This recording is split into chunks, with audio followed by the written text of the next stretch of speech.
সবাইকে স্বাগত আমার ইউটিউব চ্যানেলে। আমি এখন যেই বিষয়টার ওপর ভিডিও বানাচ্ছি সেটা হচ্ছে সপ্তম শ্রেণীর গণিত চতুর্ভুজ অঙ্কন। আমি এর আগের পার্টে বিভিন্ন শর্ত অনুযায়ী চতুর্ভুজ কিভাবে আঁকা যায় তোমাদেরকে শিখিয়ে দিয়েছি। এই পার্টে আমি আঁকবো কি সামান্তরিক, আয়তক্ষেত্র, বর্গক্ষেত্র, রম্বস কিভাবে আঁকা যায়।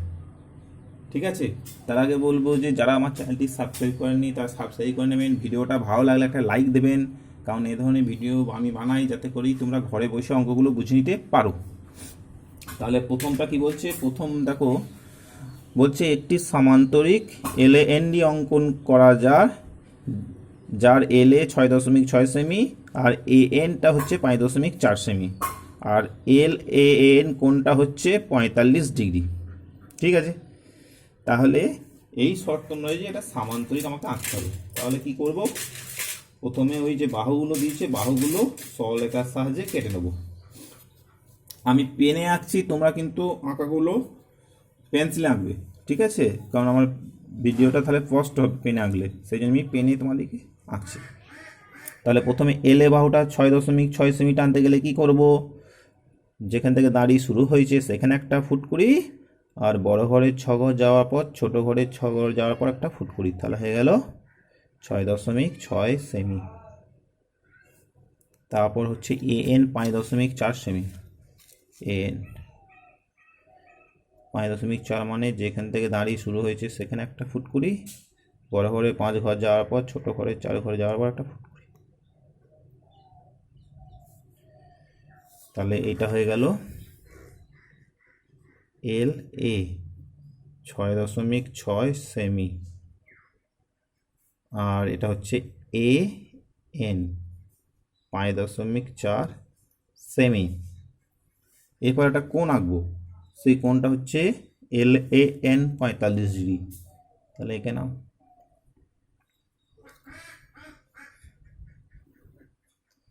তাহলে একটা দাঁড়িয়ে টানলাম, এরপর আমি চাঁদাটা নিলাম, চাঁদাটা বসালাম, এই দাঁড়িটার সঙ্গে এই দাঁড়িটা মিশিয়ে দিলাম, নিয়ে 45 ডিগ্রি, 45 মানে 40 ঘর যাওয়ার পর ছোট ঘরে 5 ঘর যাব, মানে এইখানে ফুটকুইটা দেবো, তাহলে গেল 45। 45 ডিগ্রি কোণ তোমরা 90 ডিগ্রিকে সমদ্বিখণ্ডিত করেও আঁকতে পারো, ঠিক আছে, সেভাবেও 45 ডিগ্রি কোণ আঁকা যাবে। তাহলে এই কোণটার নাম হচ্ছে এল এ এন, এটা 45 ডিগ্রি। তাহলে এই শর্ত অনুযায়ী তোমাকে সামান্তরিকটা আঁকতে হবে। তাহলে কি করবে, প্রথম তোমরা লম্বা করে একটা দাঁড়িয়ে টেনে নাও, কেটে নিলে। এবার কি করবে, তাহলে এই এল এ বাহুটার মাপ নিলে, এল এ বাহুটার মাপ তুমি নিলে,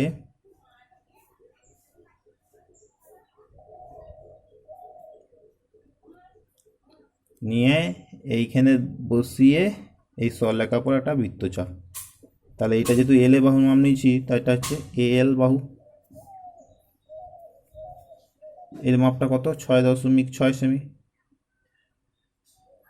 তাহলে কি করলাম, একটা সরলরেখা টানলাম, তারপর এই এল এ মানে এল বাহুটার মাপ নিয়ে এইখানে বসিয়ে একটা বৃত্তচাপ, তাহলে এটা এল বাহুর মাপ। এবার কি করব, এই এ বিন্দুতে এই 45 ডিগ্রি কোণের সমান করে একটা কোণ আঁকবো। তার জন্য কি করতে হবে, এখানে বসিয়ে একটা বৃত্তচাপ টানতে হবে, সেই একই মাপ নিয়ে এই এ বিন্দুতে বসিয়ে একটা বৃত্তচাপ। এবার এই বৃত্তচাপের মাপটুকু নেব,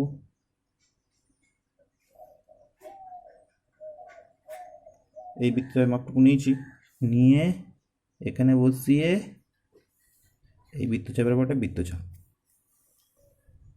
দেখো এই দুটো বিন্দুর সঙ্গে এই বিন্দু যোগ করে বাড়িয়ে দেবো, এরপর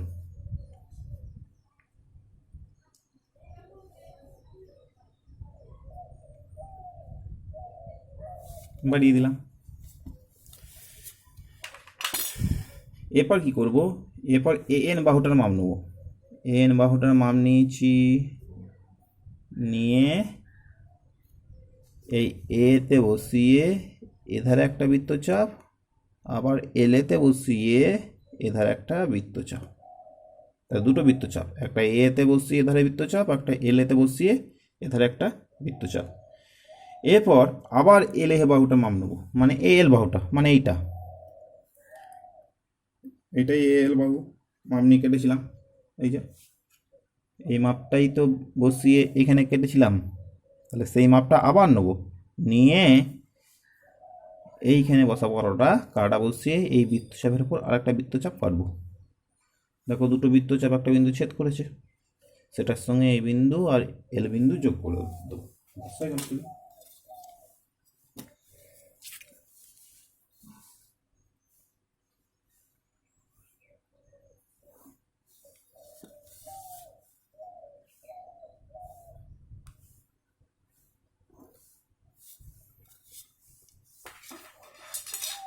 তাহলে এটার নাম এল এ এন, এটা এল নাম দিলাম, এটার নাম দিলাম ডি। এটা 6 সেমি, তাহলে এটাও 6 সেমি। এটা কত সেমি ছিল? 5.4 সেমি, তার মানে এটাও 5.4 সেমি। আর এই কোণটা ছিল 45 ডিগ্রি। তাহলে লিখে দেবে কি, চতুর্ভুজ এল এ এন ডি হলো উদ্দিষ্ট সামান্তরিক। তাহলে কিভাবে দুটো বাহু আর একটা কোণ দেওয়া থাকলে কিভাবে সামান্তরিক আঁকা যায় তোমরা শিখে নিলে, আশা করি তোমরা বুঝতে পেরেছো। এরপর তোমাদেরকে আমি শেখাবো সেটা হচ্ছে আয়তক্ষেত্র কিভাবে আঁকবে। আয়তক্ষেত্র কিছু নয়, আয়তক্ষেত্র আঁকতে গেলে তোমাকে দুটো বাহু মাপ দেওয়া থাকবে, আর কোনটা মাপ দেওয়া থাকবে না। কোনটা মাপ দেওয়া থাকবে না কেন বলো তো? কারণ আয়তক্ষেত্রে কোনটা 90 ডিগ্রি হয়, তাই তো। তাহলে কি করবে, যে দুটো এখানে আয়তক্ষেত্র আর ই এডি অঙ্কন করতে বলেছে, যার আর ই 6 সেমি, ই এ 5 সেমি। কোনটা মাপ দেয়নি, কোনটা যেহেতু আয়তক্ষেত্রে 90 ডিগ্রি হয় সেই জন্যই মাপ দেয়নি। তাহলে প্রথম আর ই 6 সেমি কেটে নাও। তাহলে যেখান থেকে দাঁড়িয়ে শুরু হয়েছে সেখানে 1 ফুট 20, 6 1 ফুট 20, এটা আর ই 6 সেমি। তারপর হচ্ছে ই এ 5 সেমি, যেখান থেকে দাঁড়িয়ে শুরু হয়েছে সেখানে 1 ফুট 20, 5 1 ফুট 20, এটা হলো ই এ, এটা 5 সেমি। তাহলে এই মাপ নিয়ে তোমাদেরকে আয়তক্ষেত্রটা আঁকতে হবে। তাহলে কি করবে, সেই একই নিয়ম, প্রথম লম্বা করে দাঁড়িয়ে টেনে নেবো, খাদ একটা লম্বা করে দাঁড়িয়ে নিলাম। এবার কি করব, এই ধরো আর ই বাহুটার মাপটাই নিচ্ছি, নিলাম আর ই বাহুটার মাপ নিয়ে এইখানে কাঁটা বসিয়ে এই লেখাপড়াটা বৃত্তচাপ। তাহলে যেহেতু এটা আর ই বাহুর মাপ নিয়েছি, তাহলে এটা নাম দিলাম কি বলতো, আর ই। এটা হচ্ছে 6 সেমি। এবার কি, যেহেতু আয়তক্ষেত্র, তাহলে এই আর বিন্দুতে একটা 90 ডিগ্রি কোণ আঁকবো।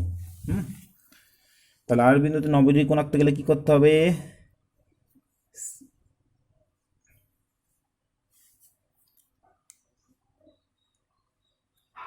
আর বিন্দুতে 90 ডিগ্রি কোণ আঁকতে গেলে এইখানে বসিয়ে একটা তোমাদেরকে বৃত্তচাপ টানতে হবে।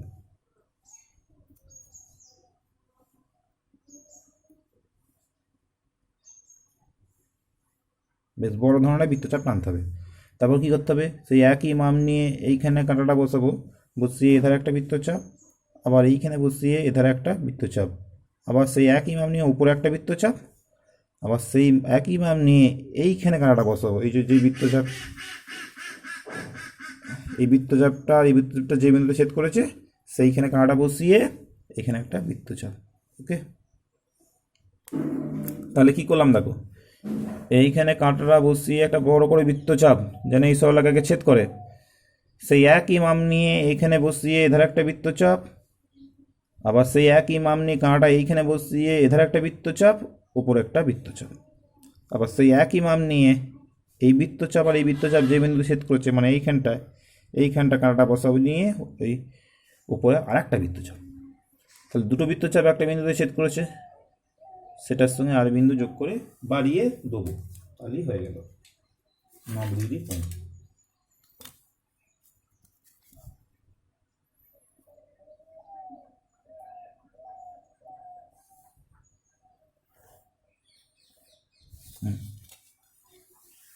এবার কি করব,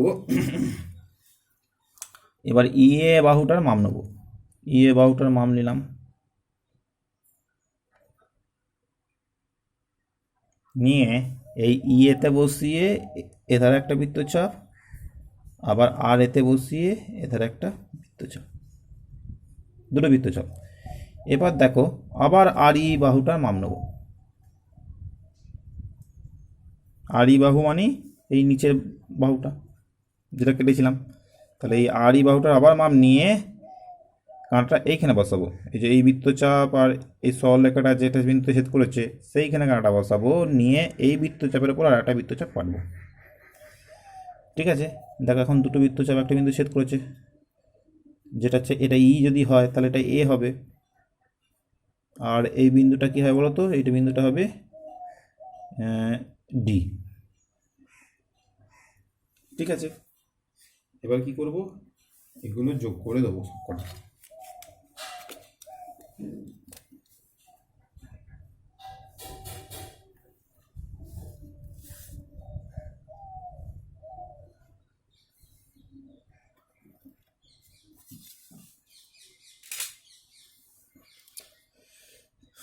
তাহলে আর ই এ ডি হলো উদ্দিষ্ট আয়তক্ষেত্র।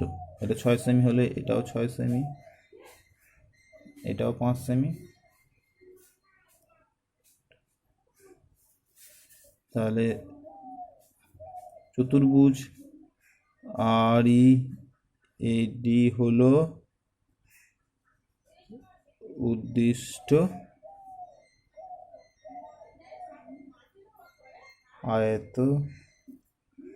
আয়তক্ষেত্র। ঠিক আছে, আয়তক্ষেত্র মানে এই কোণটা 90° আঁকতে হবে। হ্যাঁ, তাহলে আয়তক্ষেত্র তোমরা আঁকা শিখে গেলে। আয়তক্ষেত্র যদি আঁকতে গেলে তার দুটো বাহুর মাপ দেওয়া থাকবে। এরপর আমি তোমাদেরকে শেখাবো সেটা হচ্ছে কিভাবে বর্গক্ষেত্র আঁকা যায়। বর্গক্ষেত্র আরও সোজা, কারণ আয়তক্ষেত্র যেমন আঁকতে গেলে দুটো বাহুর মাপ দেওয়া থাকবে, বর্গক্ষেত্রে একটা বাহুর মাপ দেওয়া থাকবে। এখানে দেখো বলেছে একটি বর্গক্ষেত্র টি আর এ এম অঙ্কন করো, যার টি এ 6 সেমি। টি এ 6 সেমি আঁকতে গেলে 6 সেমি বাহুটা প্রথম টেনে নিতে হবে। যেখান থেকে দাগ শুরু হয়েছে সেখানে একটা ফুট করি, 6 একটা ফুট করি।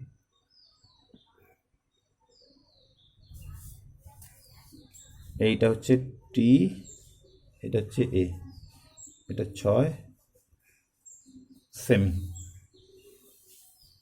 ওকে, এবার কি করব, খাতায় লম্বা করে একটা দাঁড়িয়ে টানবো, সে একই নিয়ম।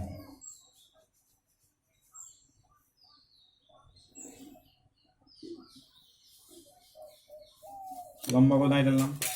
এবার কি করব, প্রথমেই এইখানে একটা 90° কোণটা এঁকে নেব। বর্গক্ষেত্র আয়তক্ষেত্র যেমন একটা কোণ 90°, তেমনি বর্গক্ষেত্র কোণগুলো 90° করে হয়। হ্যাঁ, তাহলে 90° কোণ এইখানে এঁকে দেবো।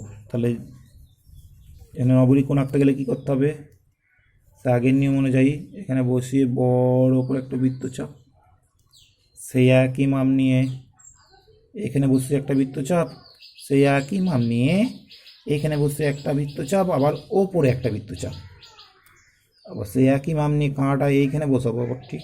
হ্যাঁ, নিয়ে উপরে একটা বৃত্তচাপ। তাহলে আবার বলে দিচ্ছি, এখানে কাঁটা বসে একটা বড় বৃত্তচাপ টানলে সেই একই মাপ কমাবে না বাড়াবে না, সেই একই মাপ নিয়ে এধারে একটা বৃত্তচাপ, সেই একই মাপ নিয়ে এইখানে কাঁটা বসিয়ে এধারে একটা বৃত্তচাপ, আবার ওপরে একটা বৃত্তচাপ, সেই একই মাপ নিয়ে আবার এইখানে বসিয়ে এধারে একটা বৃত্তচাপ। তাহলে এখন দেখো দুটো বৃত্তচাপ একটা বিন্দুতে ছেদ করেছে, সেটার সঙ্গে এটা যোগ করে বাড়িয়ে দেবো।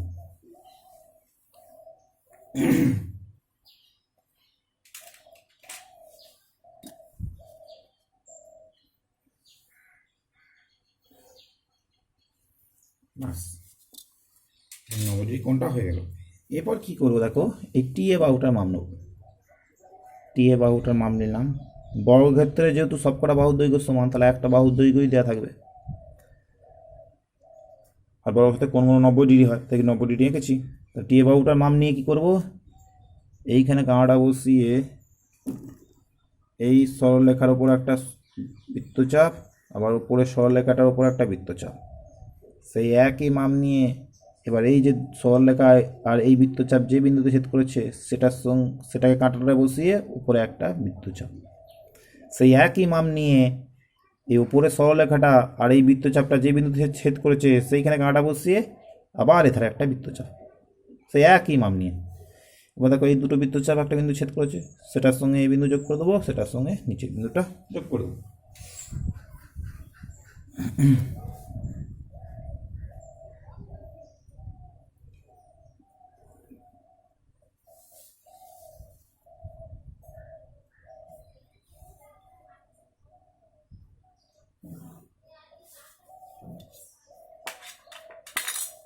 তাহলে আমার ছবিটা হয়ে গেল। ঠিক আছে, তাহলে এবার নামগুলো দিতে হবে। কী নাম দেবো, এই ধরো TRAM, TRAM।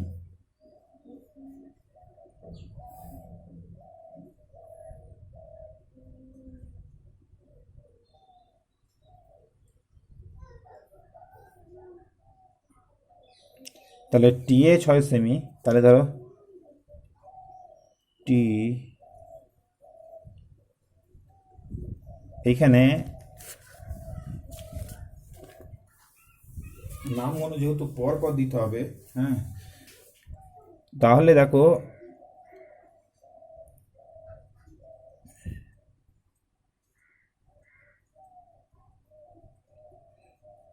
এখানে TR ছিল, বুঝলে তো, আমার এটা এখান থেকে লেখা ভুল হয়েছে, এটা TR ছিল, TR 6 সেমি, TR 6 সেমি, এটা TR, যা TR 6 সেমি। হ্যাঁ, তাহলে এটা যদি T হয়, এটা R, এটা A, এটা M। ওকে, TRAM সব কটাই 6 সেমি।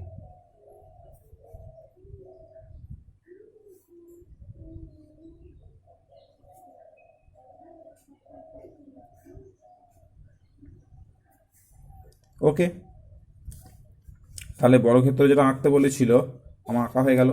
হ্যাঁ, যেটা বর্গক্ষেত্রের নাম হচ্ছে চতুর্ভুজ TRAM, হলো উদ্দিষ্ট বর্গক্ষেত্র। তাহলে আমি কিভাবে বর্গক্ষেত্র তোমাদেরকে তোমরা কিভাবে বর্গক্ষেত্র আঁকবে আমি তোমাদেরকে শিখিয়ে দিলাম। এবার তোমাদেরকে যেটা শেখাবো, তাহলে প্রথম কি হলো সামান্তরিক, তারপর আয়তক্ষেত্র, তারপর বর্গক্ষেত্র। হ্যাঁ, আয়তক্ষেত্র কোনটা 90°, বর্গক্ষেত্র কোনটা 90°, আর সামান্তরিক কোণ দেওয়া থাকবে। আর সামান্তরিক আঁকতে গেলে দুটো বাহু একটা কোণ, আয়তক্ষেত্র আঁকতে গেলে দুটো বাহু দেওয়া থাকবে, কোণটা যেহেতু 90° দেওয়া বলা থাকবে না। বর্গক্ষেত্রে শুধু একটা বাহু দেওয়া থাকবে, কোণও বলা থাকবে না, কারণ কোণ ওদের 90° করে হয়। এবার দেখো একটা রম্বস আঁকা শেখাবো। বলছে একটি রম্বস BEST অঙ্কন করি, যার BS 6.8 সেমি আর ET 5.8 সেমি।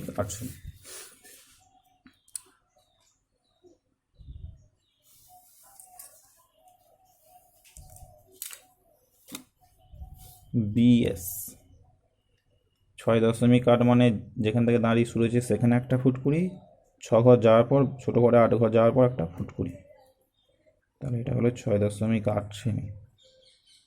আর এটা হচ্ছে ইটি হচ্ছে 5.8 সেমি। 5.8 সেমি মানে যেখান থেকে দাঁড়িয়ে শুরু হয়েছে সেখানে একটা ফুটকুড়ি, বড় ঘরে 5 ঘর যাওয়ার পর ছোটো ঘরে 8 ঘর যাওয়ার পর একটা ফুটকুড়ি। এই তাহলে এইটা কি বলতো, এটা হচ্ছে BS 6.8 সেমি, আর ইটি হচ্ছে 5.8 সেমি। এখানে দেখো বিইএসটি অঙ্কন করতে বলেছে রম্বস, যার বিএস 6.8 আর ইটি 5.8। মানে কি বুঝতে পারছো, এগুলো রম্বসের কর্ণ। কেন? বিইএসটি কর্ণের নাম, আর মাপ দিয়েছে বিএস আর ইটি। বিএস হচ্ছে 6.8 আর বিটি মাপ দিয়েছে, ইটি এর মাপ দিয়েছে 5.8। তার মানে কি? তার মানে এইগুলো হচ্ছে কর্ণ। কারণ যদি বিই মাপ দিত তখন তার বাহু মাপ দেওয়া থাকতো, কিন্তু এখানে কোণে কোণে মাপ দিয়েছে দেখো। বিএস, বিএস মানে হচ্ছে কর্ণ, বিইএসটির কর্ণ 6.8, আর ইটি, ইটির মাপ হচ্ছে 5.8। তার মানে এই দুটো ওই রম্বসের কর্ণের মাপ দিচ্ছে। তাহলে কি করব? প্রথম সেই একই নিয়ম, লম্বা করে একটা দাঁইটে নেব। এবার কি করব? এই বিএস এর মাপটা নেব। বিএস এর মাপ নিলাম,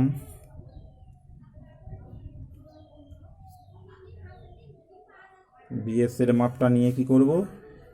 এইখানে বসিয়ে এধারে একটা বৃত্তচাপ, এটা হলো বি, এটা হলো এস।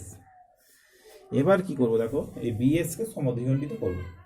তাহলে বিএস কে সমদ্বিখণ্ডিত করতে গেলে কি করতে হয় না, বিএতে বসিয়ে বিএস এর অর্ধেকের বেশি, এই বিএস, এটা বি এটা এস, এর অর্ধেকের বেশি কাটার মাপ নিয়ে কি উপরে একটা বৃত্তচাপ, নিচে একটা বৃত্তচাপ টানতে।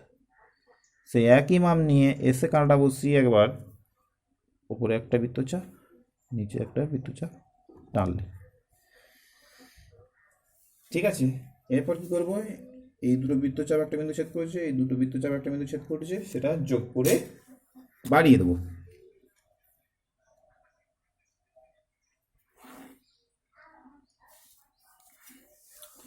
তাহলে বিএস এর সমদ্বিখণ্ডিত হয়ে গেল। তাহলে এটার নাম দিলাম ও।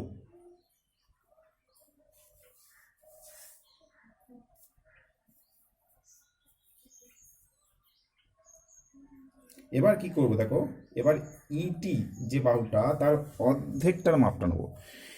ইটি 5.8, ঠিক আছে। তার মানে 5.8কে 2 দিয়ে, অর্ধেক মানে 2 দিয়ে ভাগ, তা 2 দিয়ে ভাগ করলে কত হয়? 5.8কে 2 দিয়ে ভাগ করলে 2.9 সেমি হয়। হ্যাঁ, তাহলে এই 2.9 সেমি একটা মাপ নেব। 2.9 সেমি মাপটা স্কেলের সাহায্যে না, হ্যাঁ।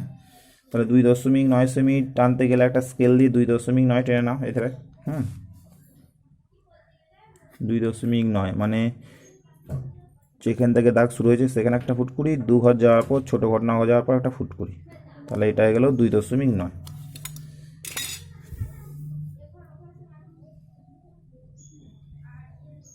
কী করলাম বুঝতে পারলে? যে আর একটা বাহুটার তার অর্ধেকটার মাপ নিলাম। অর্ধেকটা মানে 2.9 সেমি। 5.8 অর্ধেক মানে 2 দিয়ে ভাগ করলে 2.9 সেমি হয়। এরপর দেখো এই 2.9 সেমির বাহুটার মাপ নিচ্ছি, দেখতে পাচ্ছ? সেই বাহুটার মাপ নিয়ে এই মধ্যবিন্দু থেকে ওপরে একটা বৃত্তচাপ, নিচে একটা বৃত্তচাপ, ঠিক আছে। এই সমদ্বিখণ্ডকের মধ্যবিন্দু থেকে উপরে একটা বৃত্তচাপ, নিচে একটা বৃত্তচাপ, ওকে। এবার কি করব? এবার এই যে বৃত্তচাপের সঙ্গে বি বিন্দু যোগ করে দেবো, এস বিন্দু যোগ করে দেবো, নিচেটার সঙ্গে এস বিন্দু যোগ করে দেবো, বি বিন্দু যোগ করে দেবো।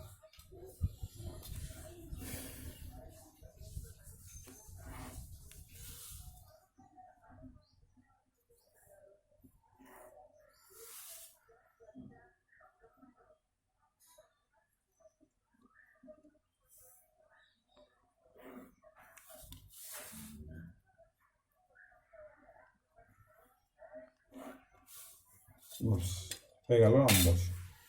তাহলে এটা বিএস আর এটার নাম হলো ই টি, যেখানে কর্ণটা বিএস হচ্ছে 6.8 সেমি, আর ইটি কর্ণটা হচ্ছে কত? 5.8 সেমি। এটা হচ্ছে 5.8 সেমি। তাহলে লিখে দাও, বিইএসটি হলো উদ্দিষ্ট রম্বস, চতুর্ভুজ BE ST হলো উদ্দিষ্ট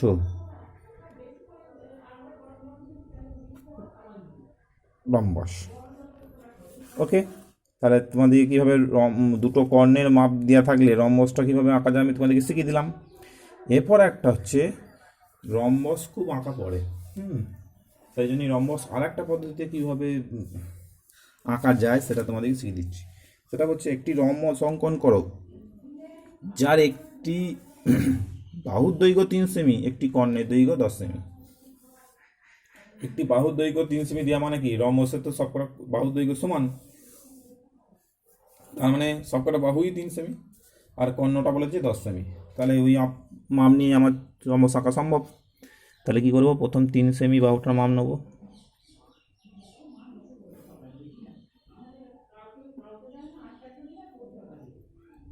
আর 10 সেমি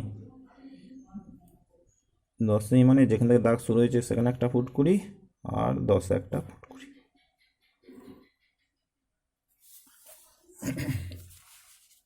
তাহলে এটা হয়ে গেল 3 সেমি মাপ, আর এটা হলো 10 সেমি মাপ। তাহলে একটা বাহুর দৈর্ঘ্য দিয়ে আছে, একটা কর্ণের দৈর্ঘ্য দিয়ে আছে। এভাবে তোমাকে ছবিটা আঁকতে হবে। তাহলে কি করবে, প্রথম খাতায় লম্বা করে একটা দাঁড়িয়ে টেনে নিলে,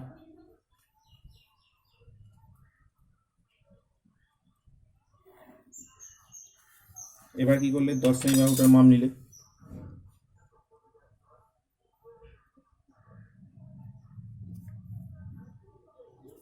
এই 10 সেমি বাহুটার মাপ নিয়েছি, নিয়ে এইখানে কাঁটা বসিয়ে এবার একটা বৃত্তচাপ, এটা হলো 10 সেমি।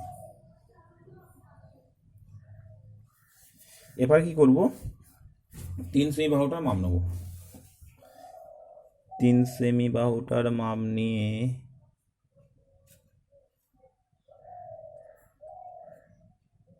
তিন সেমি বাহুটার মাপ নেব।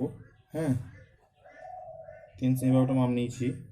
তাহলে দেখো 3 সেমি বাহুটা মাপ নিয়ে এইখানে কাটবো, এইখানে কাটবো, আবার এইখানে কাটবো, এইখানে কাটবো।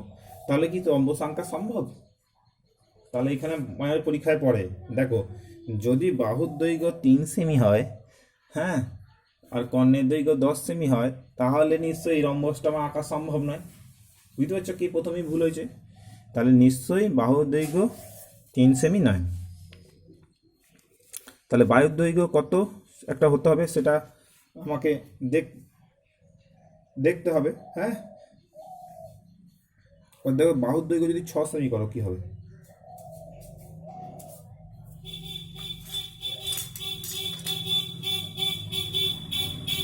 বাহুর দৈর্ঘ্য 6 সেমি কত দেখিনি, আঁকা সম্ভব নাকি দেখি। 6 সেমি মানে 6 পর্যন্ত দাঁড়িয়ে নেবো,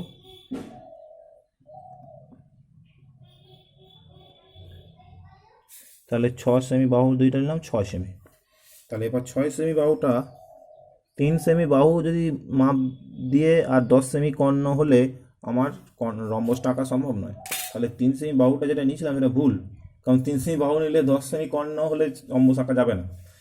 তাহলে এবার দেখো 6 সেমি বাহু নিয়েছি, 6 সেমি বাহু নিয়ে কি করব, কাঁটাটা এধারে বসিয়ে উপরে একটা বৃত্তচাপ, নিচে একটা বৃত্তচাপ। ঠিক আছে, ঠিক তেমনি কাঁটা সেই একই মাপ নিয়ে এইখানে বসিয়ে উপরে একটা বৃত্তচাপ, নিচে একটা বৃত্তচাপ। কি করছি বুঝতে পারলে? 6 সেমি বাহুটার মাপ নিয়েছি, নিয়ে এধারে বসিয়ে এধারে বৃত্তচাপ, এধারে বৃত্তচাপ, সেই একই মাপ নিয়ে এইখানে বসিয়ে এধারে বৃত্তচাপ, এধারে বৃত্তচাপ।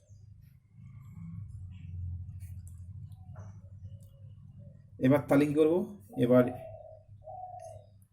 এটার সঙ্গে এই বিন্দু যোগ করে দেবো, এটার সঙ্গে এই বিন্দুগুলো সব যোগ করে দেবো। তাহলে বিন্দুগুলো যোগ করে দাও।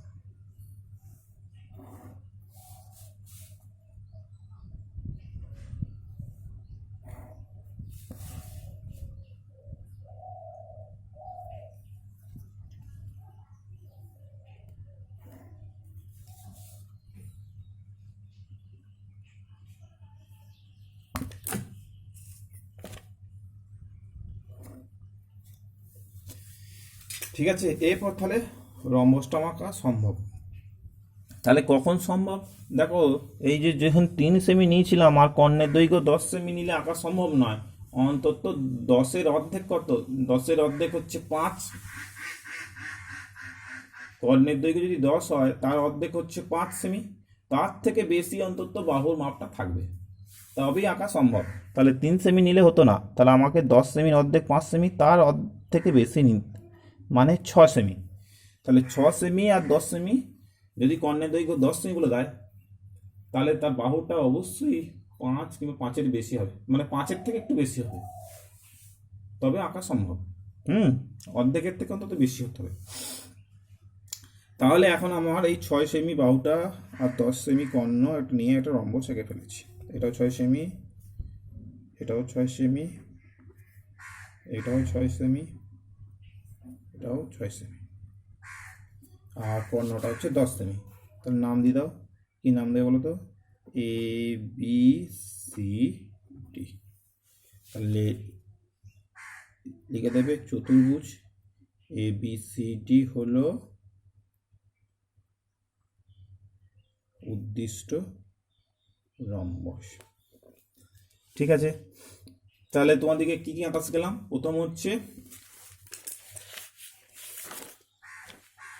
প্রথম তোমাদেরকে সামান্তরিক আঁকা শিখেছি। হ্যাঁ,